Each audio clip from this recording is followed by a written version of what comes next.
श्री राम, जय माता रानी। मित्रों, मैं पवन शास्त्री आप सबका स्वागत करता हूं हमारे अपने YouTube चैनल कर्म से कांड तक में। मित्रों, आज मैं आप सबके सामने माँ भगवती राजराजेश्वरी माँ जगदम्बा की उपासना के लिए कुछ इस प्रकार की जानकारी लेके आया हूं जो आपको बहुत ही अच्छी लगेगी और आपके समस्त संकटों का, समस्त तकलीफों का, समस्त दुखों का निवारण है। उसमें आगे नवरात्रे शुरू हो रहे हैं। उन नवरात्रों में माँ भगवती को प्रसन्न करने के लिए, माँ जगदम्बा का आशीर्वाद प्राप्त करने के लिए, वैसे तो माँ भगवती के, माँ जगदम्बा के अनेक प्रकार के सिद्ध मंत्र हैं, स्तोत्र हैं, प्रार्थना है इत्यादि ध्यान, लेकिन उन सब से जो मुख्य और सशक्त साधन है, जिससे माँ भगवती की कृपा, जिसमें तीनों प्रकार के तापों को विनिष्ट करने की, उनको नष्ट करने की सामर्थ्य है, वो है दुर्गा सप्तशती। दुर्गा सप्तशती मनुष्य मात्र के लिए एक चमत्कार नहीं बल्कि एक वरदान है। दुर्गा सप्तशती एक ऐसा वरदान है, एक ऐसा प्रसाद है, जो भी प्राणी इसे ग्रहण कर लेता है वह प्राणी धन्य हो जाता है। जैसे मछली का जीवन पानी में होता है, जैसे एक वृक्ष का जीवन उसके बीज में होता है, वैसे ही मां के भक्तों के लिए उनका जीवन, उनके प्राण दुर्गा सप्तशती में स्थित होते हैं। दुर्गा सप्तशती के हर अध्याय का एक खास और अलग उद्देश्य बताया गया है और यह देवी के विभिन्न शक्तियों को जागृत करने के लिए 13 ब्रह्मास्त्र कह सकते हैं। दुर्गा सप्तशती में 13 अध्याय हैं। दुर्गा सप्तशती के प्रत्येक पाठों का, प्रत्येक अध्याय का एक अलग महत्व है। महर्षि मार्कंडेय ने मार्कंडेय पुराण में वर्णित चमत्कारी देवी महात्म्य में मां दुर्गा के विभिन्न स्वरूपों का वर्णन किया है। इसे स्वयं ब्रह्मा जी ने मनुष्यों की रक्षा के लिए एक बेहद गुप्त और परम उपयोगी मनुष्य का कल्याणकारी देवी कवच बताया है। स्वयं ब्रह्मदेव ने कहा है कि जो मनुष्य दुर्गा सप्तशती का पाठ करेगा वह परम सुख को भोगेगा। इस दुर्गा सप्तशती को सतचंडी, नवचंडी अथवा चंडी पाठ भी कहा जाता है। ये एक जागृत तंत्र विधान है, ये एक जागृत तंत्र विज्ञान है। दुर्गा सप्तशती पाठ के श्लोकों का असर निश्चित रूप से होता है और ये तीव्र गति से इसका प्रभाव पड़ता है। इसमें ब्रह्मांड की तीव्र शक्तियों का ज्ञान छुपा है। यदि मनुष्य सही तरीके से और सही विधि से पढ़ लेता है तो मनुष्य के जीवन की समस्त परेशानियों का अंत निश्चित है। दुर्गा सप्तशती पाठ का बहुत ही ज्यादा और बहुत ही शीघ्र फल है। दुर्गा सप्तशती के प्रथम अध्याय में किसी भी प्रकार की चिंता है, किसी भी प्रकार का मानसिक विकार यानी कि मानसिक कष्ट है, तो दुर्गा सप्तशती के प्रथम अध्याय के पाठ से इन सभी मानसिक विकारों का और दुश्चिंताओं से मुक्ति मिलती है।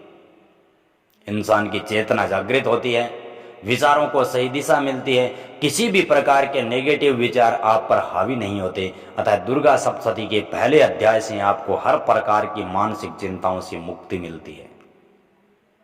दूसरा अध्याय, दुर्गा सप्तशती के दूसरे अध्याय के पाठ से मुकदमे में विजय मिलती है। किसी भी प्रकार का आपका झगड़ा हो, वाद विवाद हो, उसमें शांति आती है और आपके मान सम्मान की रक्षा होती है। दूसरा पाठ विजय के लिए होता है, लेकिन आपका उद्देश्य, आपके मंशा सही होनी चाहिए, तभी यह पाठ फल देता है। अगर आप झूठ की बुनियाद में कभी इस पाठ का, इस अध्याय का पाठ करते हैं और चाहते हैं कि माँ आपकी सहायता करें, तो ये आपकी बहुत बड़ी भूल है। तीसरे अध्याय का पाठ शत्रुओं से छुटकारा प्राप्त करने के लिए किया जाता है।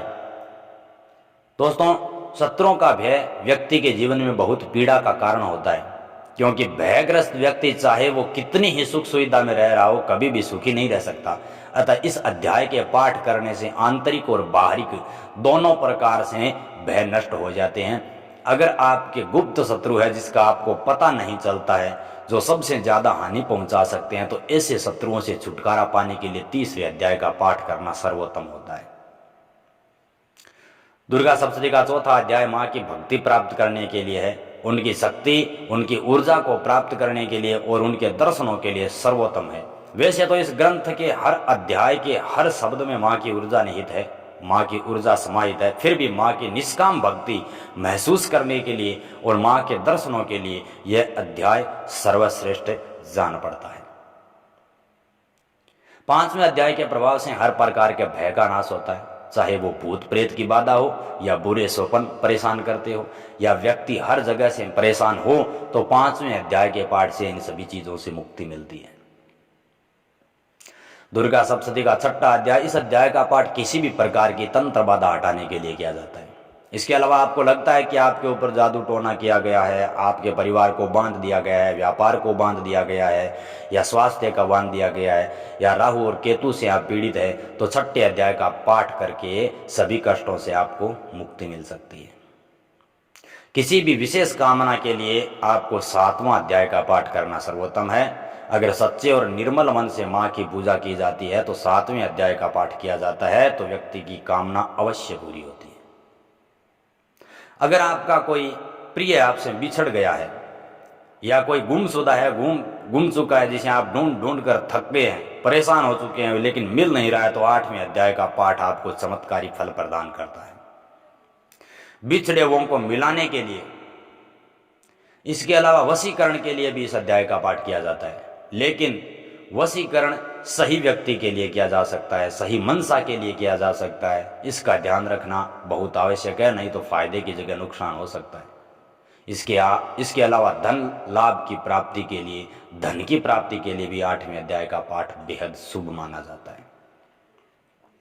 9वां अध्याय का पाठ संतान के लिए किया जाता है, पुत्र प्राप्ति के लिए या संतान से संबंधित किसी भी परेशानी के निवारण के लिए दुर्गा सप्तशती के 9वें अध्याय का पाठ किया जाता है। इसके अलावा संतान की उन्नति, प्रगति के लिए तथा किसी भी प्रकार की खोई हुई अमूल्य वस्तु की प्राप्ति के लिए 9वें अध्याय का पाठ करना उचित होता है। यह आपकी हर मनोकामना पूर्ण करने में सहायक है। अगर संतान गलत रास्ते पर जा रही है तो ऐसी भटकी हुई संतान को सही रास्ते पर लाने के लिए 10वां अध्याय का पाठ सर्वश्रेष्ठ है।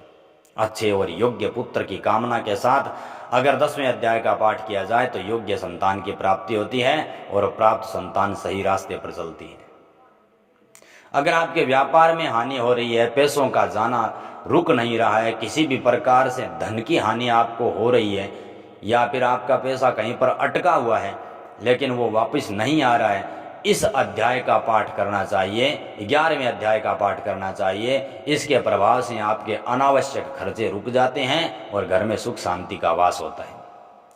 12वें अध्याय का पाठ करने से व्यक्ति को मान सम्मान की प्राप्ति होती है। इसके अलावा यदि किसी व्यक्ति पर गलत दोषारोपण कर दिया जाता है जिससे उसके सम्मान की हानि होती है, तो ऐसी स्थिति से बचने के लिए दुर्गा सप्तशती के 12वें अध्याय का पाठ करना चाहिए। रोग से मुक्ति के लिए भी 12वें अध्याय का पाठ करना असीम लाभकारी है। कोई भी ऐसा रोग जिससे आप बहुत सालों से दुखी है और डॉक्टर की दवाइयों का कोई असर नहीं हो रहा है, तो 12वें अध्याय का पाठ आपको अवश्य करना चाहिए। इससे आपको शारीरिक कष्ट से मुक्ति मिलेगी। 13वें अध्याय का पाठ माँ भगवती की भक्ति प्रदान करने के लिए है। किसी भी साधना के बाद माँ की पूर्ण भक्ति के लिए इस अध्याय का पाठ अति आवश्यक है। किसी विशेष कामनाओं को पूर्ण करने के लिए, किसी भी इच्छित वस्तु की प्राप्ति के लिए 13वें अध्याय का पाठ है वो अत्यंत प्रभावी माना गया है। वैसे तो माँ जगदम्बा का दुर्गा सप्तशती का पाठ है वो अनेक तरह से हर प्रकार से लाभदायक है, लेकिन जिस कामना के लिए हम पाठ कर रहे हैं उस कामना के लिए माँ भगवती का उसी अध्याय का पाठ करना उचित रहता है। वैसे संपूर्ण दुर्गा सप्तशती का पाठ करने से तो घर में हर प्रकार की सुख शांति बनी रहती है। तो मित्रों, ये थे दुर्गा सप्तशती का लाभ, और इसी प्रकार के और वीडियो से देखने के लिए जुड़े रहिए हमारे चैनल के साथ। हमारे वीडियो को सबसे ज़्यादा शेयर करें, लाइक करें, कमेंट करें, और किसी भी सुझाव के लिए, अगर आपके पास किसी भी सुझाव, किसी भी प्रकार का सुझाव है, या फिर किस वस्तु पर या किस विषय पर वीडियो बनाएं, अगला वीडियो आपको कौन से विषय पर चाहिए, ये बताने के लिए कृपया कमेंट सेक्शन में ज़रूर जवाब दें। जय श्री राम, जय माता रानी।